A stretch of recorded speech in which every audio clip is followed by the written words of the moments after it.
உங்க பிள்ளைங்களுக்கும் இதை கற்றுக் பிள்ளைகளுடைய எந்தெந்த இடங்கள் எல்லாம் தொடக்கூடாது அப்படின்றது ரொம்ப முக்கியங்க.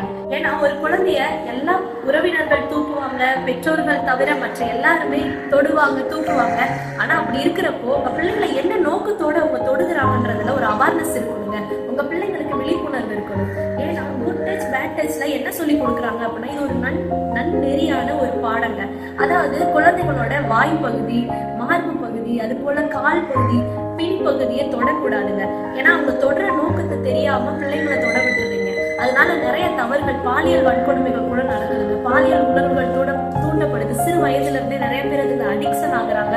இதனால அவங்க தவறாய் போற வாய்ப்புகள் அதிகமா இருக்குங்க. இதனாலதான் நம்ம இந்த குட் டச் பேட் டச்சை பத்தி இந்த விழிப்புணர்வு கொடுத்துருக்காங்க.